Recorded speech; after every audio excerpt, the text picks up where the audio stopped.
Well, happy Valentine's Day, everybody. It's also a Tuesday. Happy Taco Tuesday.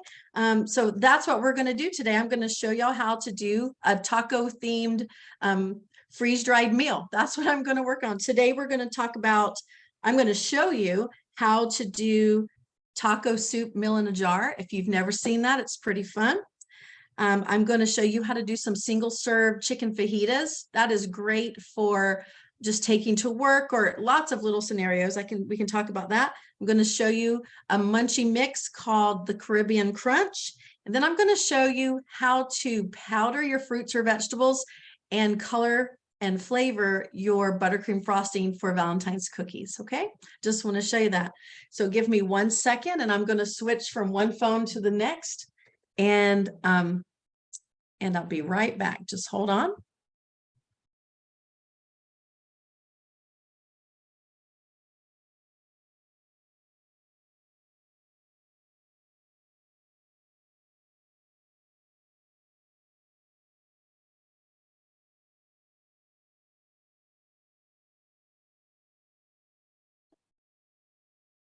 Hey, give me some thumbs up if you can hear me now. Okay. So I don't know if you've ever done meals in a jar, but this is one of the most fabulous things ever. What I love about it is you can put a bunch of freeze-dried food in a jar, a delicious meal that you can make in just a few minutes. And it's so quick and easy, so quick and easy. When I made these for my family, I would make 10 of them at a time. And the reason why I would make 10 at a time is because one number 10 can of the meat, which is the most expensive, ingredient that goes into the meals in a jar, it makes about 10 to 12 jars. So I would do 10 to 12 of these at a time. All right, so that's why I would line up about 10 of these and I would make 10 to 12 taco soups in a jar. And then my kids, when they were hungry, they would grab one of these, filled up yummy with taco soup in it. They would dump it in a pot, put 2 quarts of water in the pot, bring it to a boil, let it simmer for a few minutes, and you have 10 cups of delicious taco soup that, well, my kids would just snarf the whole pot down. So I want to show you how easy it is to make it. I have a simple recipe that I'm happy to share with all of you, but I'm going to show you how to do it. I had a friend who recently did this at a little demonstration, and she had people time her doing 5 of them, and she did it in 4.5 minutes. I'm just going to make 3, and we're going to go pretty quick, and I'm going to show you what to do. Okay, so these are the delicious chopped onions. The recipe calls for 1/4 cup. So I'm just going to throw, well, that's 1/3 cup. Okay, so you can just add a little more if you want to, or do a little less if you like onions. Now, one thing, okay, that's the onions. Now let's go to the hamburger. It says 3/4 cup of hamburger. Sometimes I put a little bit more than that. This is probably closer to 1 cup. We're going to just do it. You don't have to be exact when you're using freeze-dried food. You just don't. That's how I cook anyway. Do any of you have to have a recipe when you cook? I certainly don't. Okay, now it calls for black beans. 3/4 cup of black beans. So I'm going to throw those in there. And you'll see what we're starting to get here are some cool layers. You see these layers starting to form? Okay, now we need some of these. Oh, and these beans, just so you know, let's take a look at these beans. These are beans. They're called instant black beans. We also have instant pinto beans. These are beans that have been cooked and then dehydrated. Okay, that's what we have. All right, the recipe calls for about 3/4 cups of these pinto beans. I may be filling this up a little too high, but it's okay. You'll be amazed at what you can squeeze into the jars. And then we have some corn. It says 3/4 cups of corn. Let's shake it down just a little bit. This is freeze-dried corn. It is non-GMO. People can't believe that we have non-GMO corn, but guess what? We do. I want to just show you what we have so far. See that? And you can add a little more corn. If you like more corn, you can do that if you want to. I'm only making a little bit of a mess. Okay, then it says to add 2 tablespoons of green chilies. Now, if you don't like green chilies, that's okay. You don't have to add them, but would you look how gorgeous these are? These are one of the most delicious things. Once you eat the freeze-dried green chilies, you will never, ever, ever go to the little slimy ones in the can again. You will want these forever. Okay, but here's the thing. Don't open the can and sniff it. I have done that before, and that's a huge mistake. It's because they're peppers and they're spicy, and they will go up in your nose. Okay, so I'm going to do two tablespoons of those just to top it off. Oh my gosh, I can smell them. They're getting too. I'm gonna put the lid back on those. Okay, now we're going to add our spices. Now, the original recipe that I had called for the spices to go in the bottom of the jar. But when you put tomato powder in the bottom of a jar, tomato powder has a tendency, like the nature of tomato powder is to clump. And so I found that sometimes it would clump in the bottom and I could not get it out. It was really hard to. This is beautiful tomato powder right here. You can make tomato sauce, tomato paste, tomato juice, any kind of anything that has a base of tomatoes. You can use this amazing tomato powder. This is one of the bases of my food storage. My ingredients that I like to store to cook with is tomato powder. Okay, this recipe calls for 3 tablespoons of tomato powder. So I'm going to just stick that in there and I'm going to let it sift. I probably should have stuck it right on top of the hamburger meat, but we're going to let it sift down through. Some people don't like to do that because they think it makes their layers not so pretty. But let me tell you, when you're going to cook it, you want that tomato powder not to be sticking to the bottom of the jar. So I would rather have it sift down through. Okay. So I'm going to give it a little shake, let that kind of sift down just a little. Okay, now it says 3 tablespoons of taco seasoning. So let's get that taco seasoning in there, and you can do more or less. See how well I measured that? I might just do a heaping. We'll just do this since we're running out of space. Now remember, this is your recipe. You're going to eat it. It's your food. If you like it spicier, add more spicy stuff. If you like it less spicy, you can add less. Okay, now we just need a little bit of salt and pepper. The actual recipe calls for a 1/2 teaspoon of salt and 1/4 teaspoon of pepper. So I'm just going to give a little pepper to everyone. And about a 1/2 teaspoon of salt to everyone. And now I have 3 meals in a jar that I can put on my shelf. Now, and they'll last for a while. Now, the food in these jars is shelf stable for about a year, right? So if you open up any freeze-dried food, and yes, these are lids that I have saved from other things that I've opened. So they're used canning lids, and that's fine. But the food, when you open up any of these, it's shelf stable for a good, 6 months to a year, depending on how humid your area is where you live.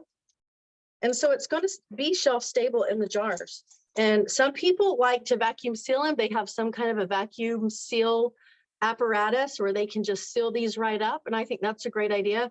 Some people like to put an oxygen absorber in here, but I personally don't want to spend the money with oxygen absorbers because my family will open this very quickly and want to eat it. And so I just leave it like that. That rubber gasket lid is going to, let me show you another one. That rubber gasket seal on that lid is going to keep it from getting oxygen and oxygen and moisture. So it's going to be fine. But look at that. I have 3 meals right here ready to go. I tell you what's really cool too is you can share this with people.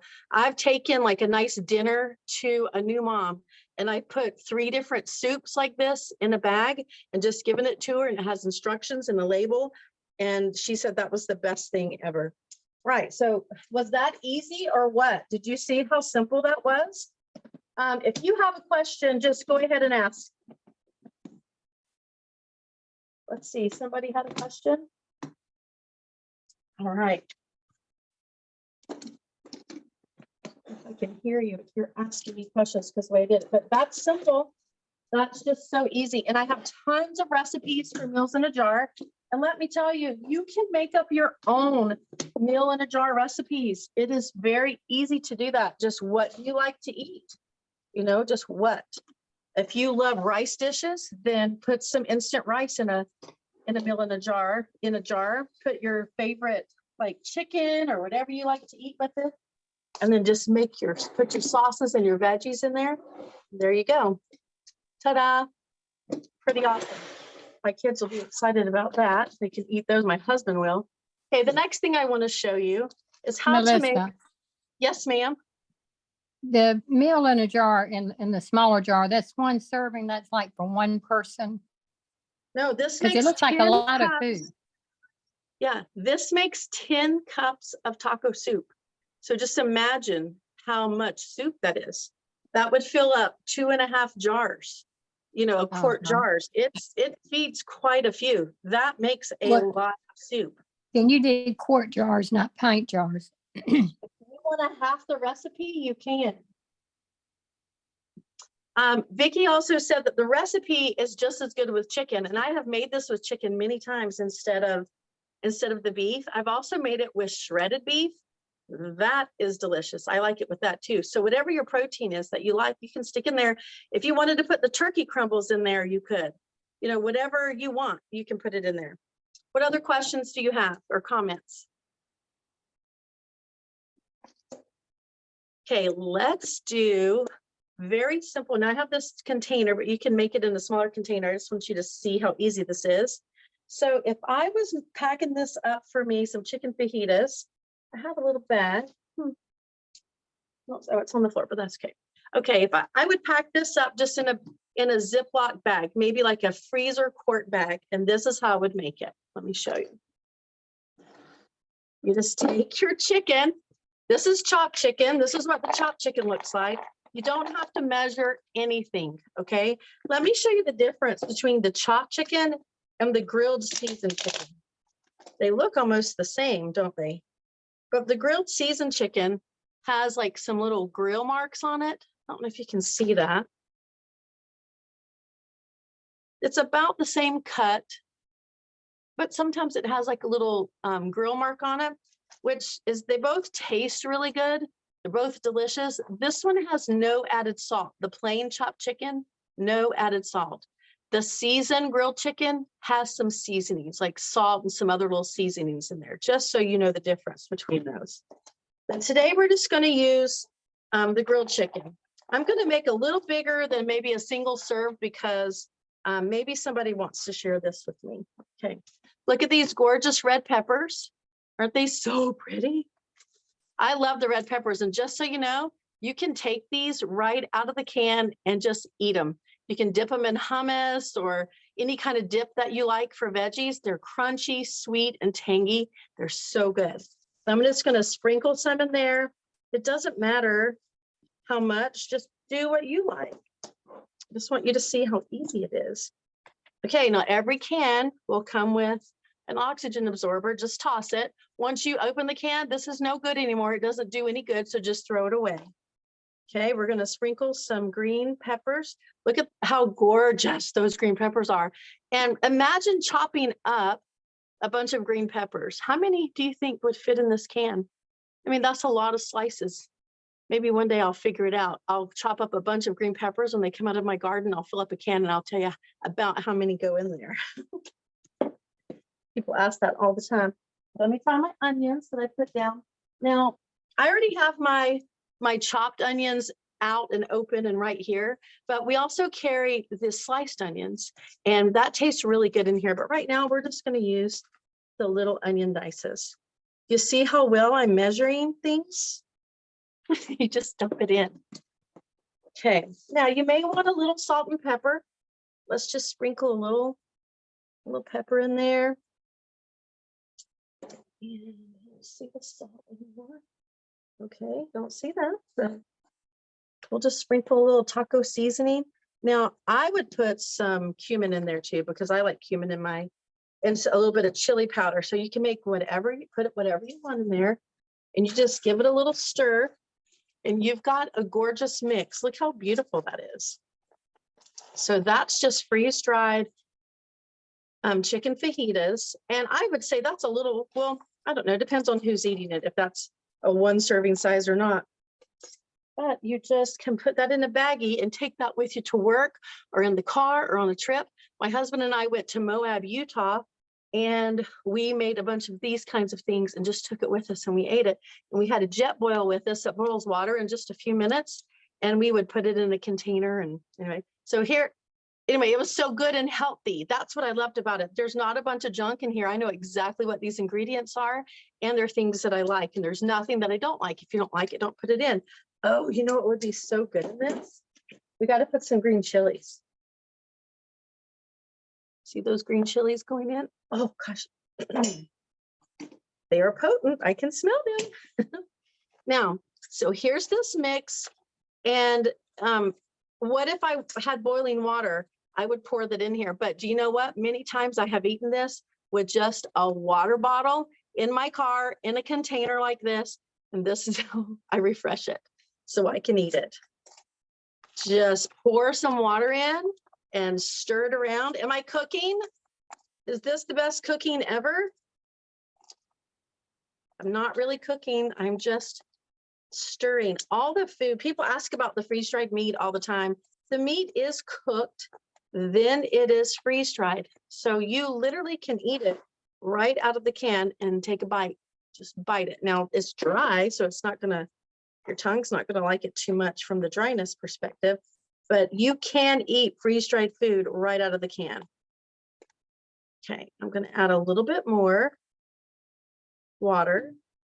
And I know this is driving some of you crazy because I'm not measuring anything, and that's okay. I really want to show you, we can have exact recipes and stuff, but I want to show you how you can literally wing it with freeze-dried food. So at this point, what I would do, I would put the lid on this and I would let it sit for a minute while I made a phone call for work or whatever. Just let it sit for a little bit, and everything, you can shake it up a little bit if you want to. And then in a few minutes, you just open that up. You can eat it. Bring some little chips if you want to, chips in a bag, and it's ready to go. You can scoop it up and eat it. You can also bring lettuce and eat it like on a salad and have fajitas, like a taco salad, but have fajitas on it. You can bring a wrap and put this meat in there and wrap it up with some sour cream and cheese, whatever you want. It's very, very simple to do. That's just meat and vegetables and spices, a little water added. It takes about 5 minutes, I think, for the meat to completely refresh. We don't like to say reconstitute. I don't like that word. That sounds nasty to me if something reconstitutes, but I like the word refresh. I think that sounds good because this food, the only thing that's been taken out of it in the freeze drying process was the water. Water was taken out. That's it. And so if you want to refresh it with a little bit of water, then it's ready to go. You see how my extra water is starting to absorb everything? Okay, this is, I wish you could smell it. Just look at it.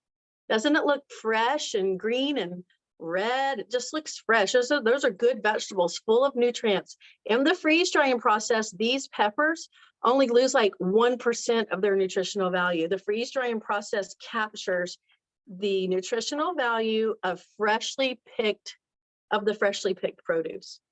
So do you know how much vitamin C is in a red pepper? A ton.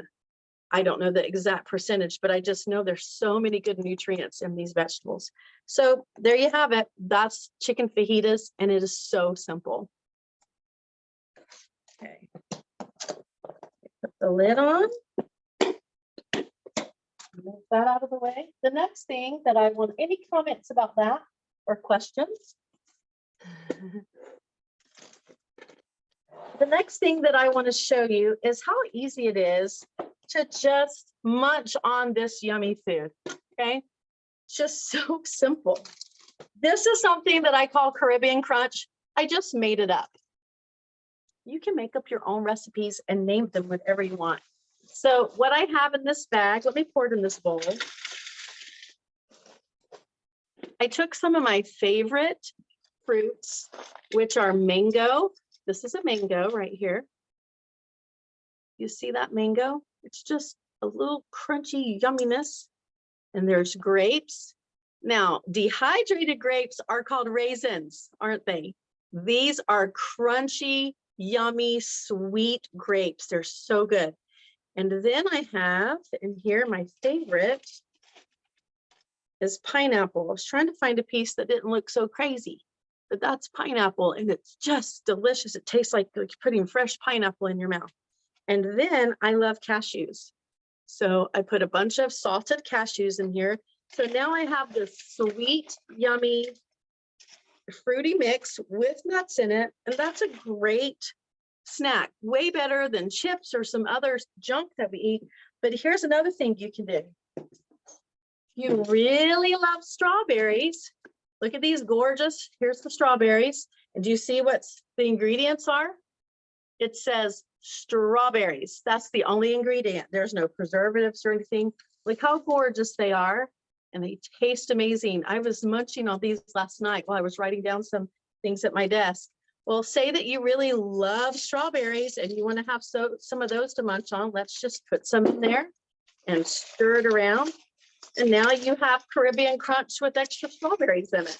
If you really wanted to, you could throw some chocolate chips in there or whatever you want and make a really yummy snack mix.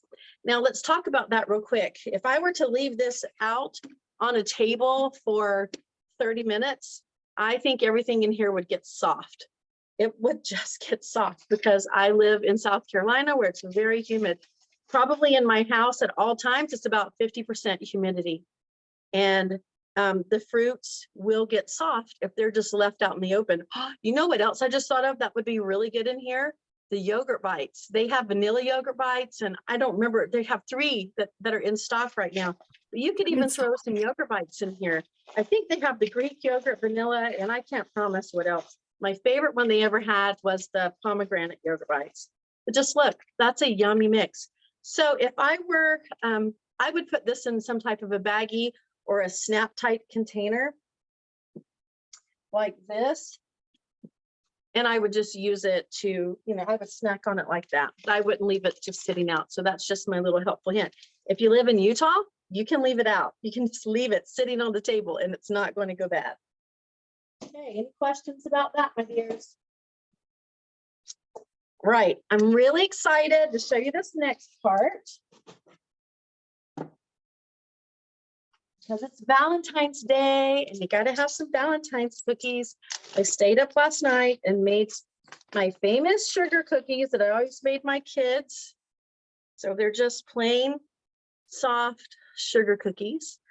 But one of the things that I never liked doing was adding food coloring to my frosting. So I made some delicious, well, it's buttercream frosting with some cream cheese added in because I'm a cream cheese fan. Cream cheese is the best thing ever. I will figure out ways just to eat cream cheese. That's how much I love cream cheese.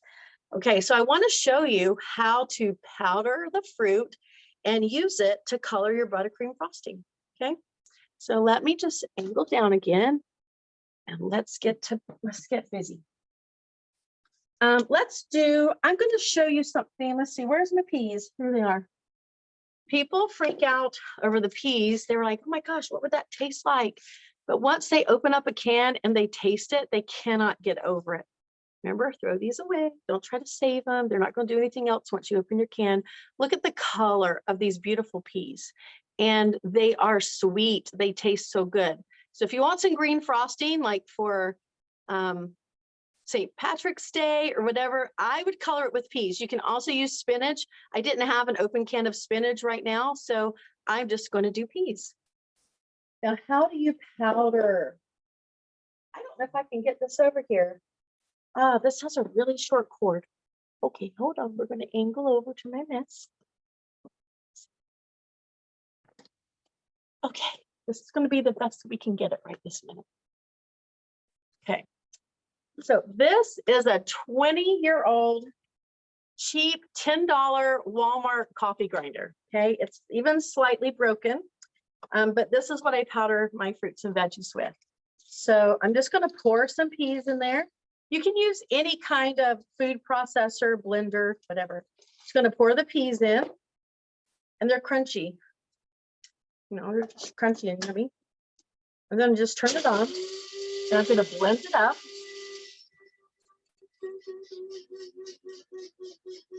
Takes just a minute to get that done.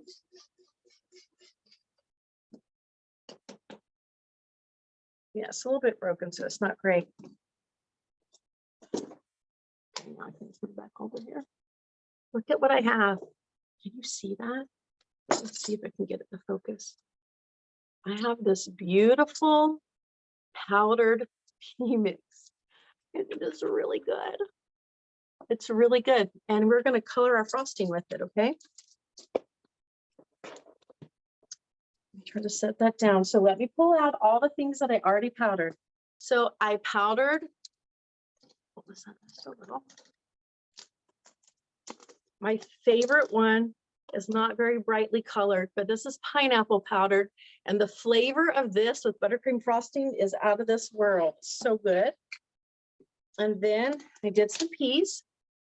You can do spinach. You can do really any of them if you want to. And then here is, what was the purple one? Oh, blueberries. This is blueberries. I got it a little clumpy in there, but it'll just powder right back out. And then any guesses what this is? This is strawberries. Makes a really pretty pink. So that's what we're going to color. We're going to color our frosting with this. And let me get this set up for you. Let's get our colors right there. There's our colors. And then here's our frosting. Now, while we're talking about the powdered fruit, let me show you something that you can do with this. I know a lot of moms who get really frustrated about when they have babies. They don't know what to feed their babies, and they don't want to feed them like processed baby food. Well, check this out. This is a powder that you can stick in a little baggie. You can put it in your diaper bag and carry a small container. You could even carry a container like this or whatever. And you can use this powder to make baby food. All you do is mix it with a little bit of water, and you have instant baby food. You can do it with the meats, any of the fruits, any of the vegetables, and you can have a delicious, wholesome, very healthy baby food for your baby. So I just wanted to make sure you knew that you could do that. I've also known people who will powder all their fruits and vegetables. They'll do a green one with all different kinds of vegetables, and they'll do it's like a purpley mixed one, and it's a bunch of different kind of fruits. And then they put those in jars, and they just make smoothie mix out of it. Pretty awesome. Okay, let's see what happens when we throw some of this pea powder. Oh my gosh, is the pea powder flavor going to ruin this? Well, it does not. I just have to tell you, because the peas are sweet. They're sweet. And so when you just mix it with all that yummy goodness, sugary stuff right there, you can't tell. But look what happens. We have colored frosting. Now, I am making this thicker, so you may need to add a little milk or a little water, whatever. I'm just going to use my water bottle because I have it right here for that purpose. But look at that. I just colored. I love it when my kids sneak in my room while I'm doing this. It's okay. But look at this. I just colored this frosting green, and it's gorgeous. It does taste good. I have taste tested it many times. I have put it on cookies. Nobody can tell there are peas in there. I boosted the nutrition. Okay, it's a cookie, but then it's frosting and it's sugar. But I boosted the nutrition just a tiny bit. But what I love is that I didn't put these terrible dyes in there. That's what I love. I feel like this is so much safer to eat than putting red or green or those just the yucky dyes. Isn't that pretty cool? Now, if I wanted it more green or less green, I would put more or less of the powder in there. Let's just go ahead and do some more. Here's my spoon.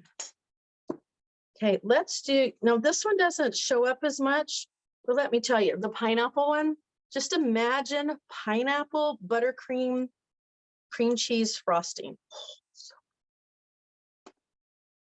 Pour a little bit of water in there because that powder is thickening up my frosting. Okay, it's not bright yellow. I could do mangoes to make it a little more yellow. I don't even care what the color of this one is. I could frost it like this. Watch this. I'll just use the back of my spoon.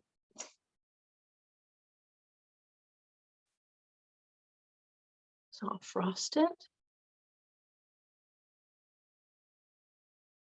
Oh, my yumminess. Oops. Okay, and then I can take a little bit of this powder and just sprinkle it on. And now I've got like a pineapple strawberry yummy sugar cookie. So I just wanted you to see how you can decorate those. So easy. Okay, I want to show you another one. I'm just going to make this one slightly pink. That's the strawberry powder. And I could really make it a dark, vivid color with more of the powder. Oh, look, you have beautiful pink frosting that you can use. And the purple, I just want you to see that. And just add as much as you want. You'll be able to see if you want it darker or not. I saw somebody do what they call the ombre cookies, where they start with a light pink and they get darker and darker. So it's, you know, a really pretty ombre effect. But look at that, y'all. I have gorgeous frostings made with fruits and vegetables that have been powdered. It's really, really fun. It's easy to do. You can, I promise I can frost these really nice, but I'm just not, I'm quickly doing it. There you go. Gorgeous little cookies for Valentine's Day. And you can feel a lot better about your children eating these or your grandkids or whatever than with the dye in it. And it flavors it. It colors it and it flavors it. It's really fun. All right. You can add a little purple to it. Let's see, where's the purple? You could even add a little pinch of the white. I think they're so cute. There you go. All right. That was a demo on how to make 4 different things. And did you see how quick and easy it was? The only thing I prepared in advance was I powdered these, but you saw me powder the peas. It only took a few seconds in a really cheap coffee grinder. I powdered it and I can use that. Let me tell you what else you can do with this powder. If you do like spinach or kale or whatever, you can powder it up and sneak it into all kinds of recipes. You know, you can put it in when you're making spaghetti sauce, you can throw some of this stuff in there and it boosts the nutrition. You can sneak some veggies in for those picky eaters. I do know people who also powder like butternut squash and they mix it in macaroni and cheese. So if you have kids who won't eat, this is a great way to sneak in some of the nutrition. All right, that's what I wanted to show you on this Valentine's Day, some quick and easy tips of using your freeze-dried food. Do you have any questions for me or any comments about anything that we made today? I bet you have questions. Wow, thank you so much. That was awesome. Oh, good. I'm glad that you liked it. What was your favorite part, or what's something that you learned that you didn't know already? I had no idea that the fruit could be, and the vegetables could be used like that for frosting coloring. I love your last tip where you said about sneaking it into the kids' food. Because I've got a lot of friends that still have young kids that are picky eaters, and that's really a good thing to pass on. Yeah, I mean, it's a great way to get them to eat fruits and vegetables. It just is. And you can make smoothies.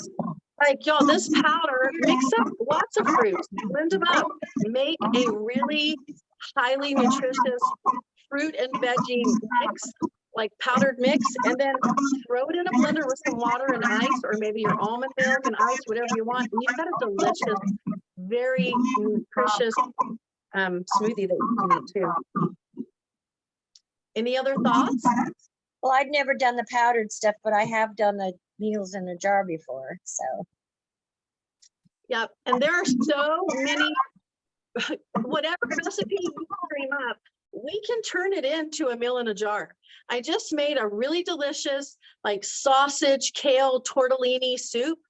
And every time I've made it, because I've had to make it for a few family events, and I was trying it out too.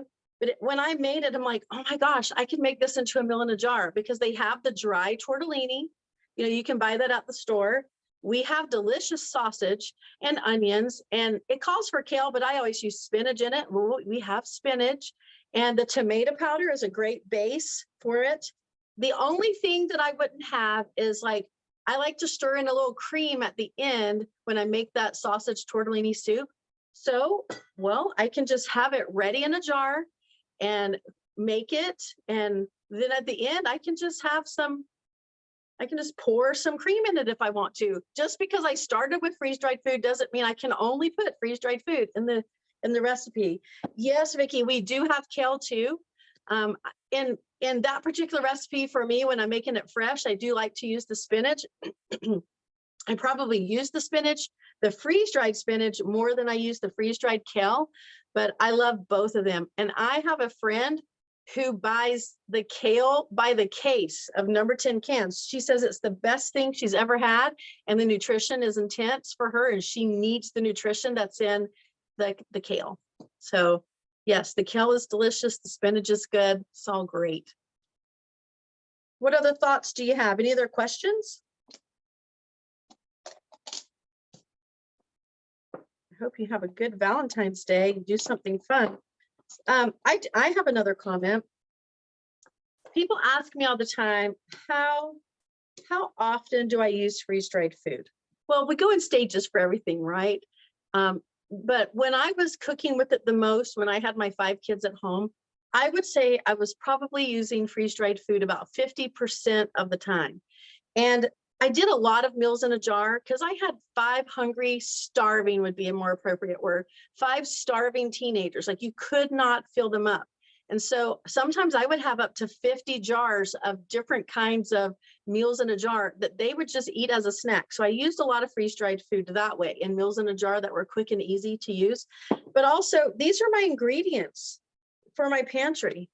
Like, if I'm making chili and I need some green peppers, well, it's so easy to just grab a few, and these are longer than I want them. So I would do this. I would crush them and throw them in my into my chili. I would just crush them up like this with my fingers and throw them in, and onions too. And so sometimes I would just use an ingredient or two in a recipe that I've always made. And it's so simple just to do the freeze-dried food. Another thing that I use all the time is mushrooms.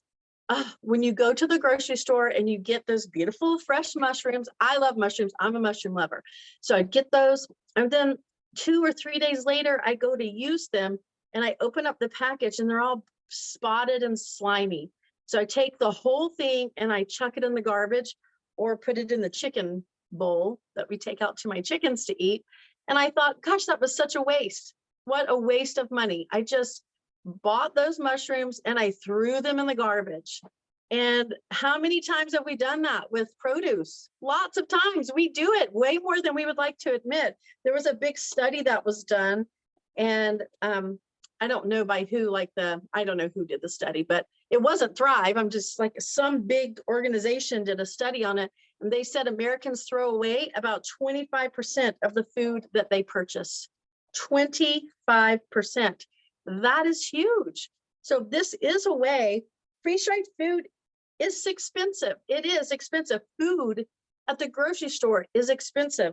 Do you know how many peppers are in here? If you go buy 10 or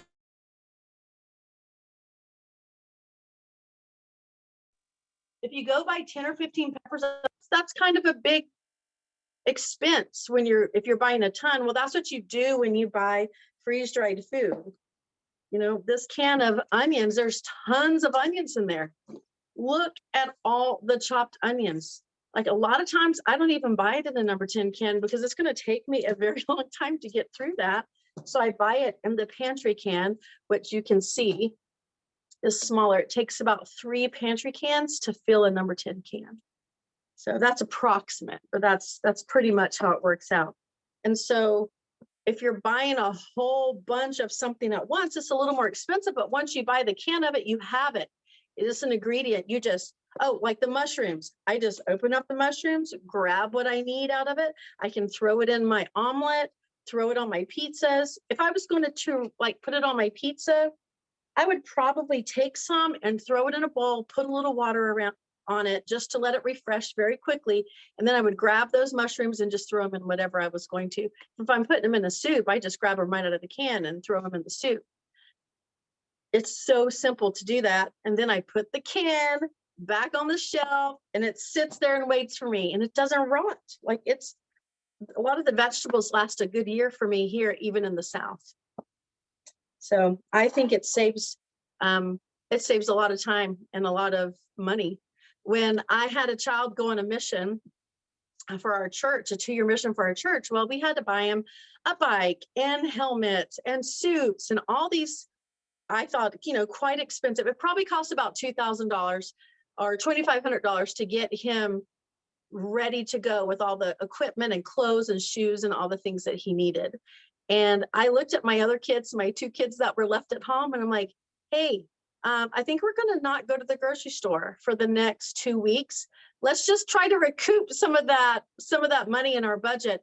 And they're like, yeah, that sounds great. And the reason why they were okay with that is because they knew we had fabulous food in our house in these cans. They had eaten it so many times. They knew we had good food and we could make delicious recipes with the ingredients that we had in our freeze-dried little stash in our pantry.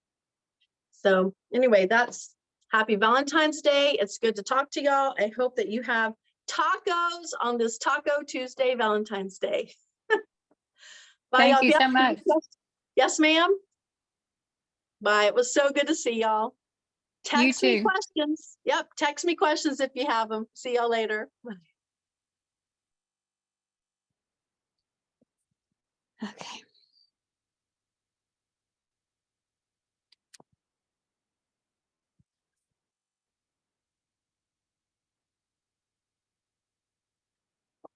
Let's see if I can get in.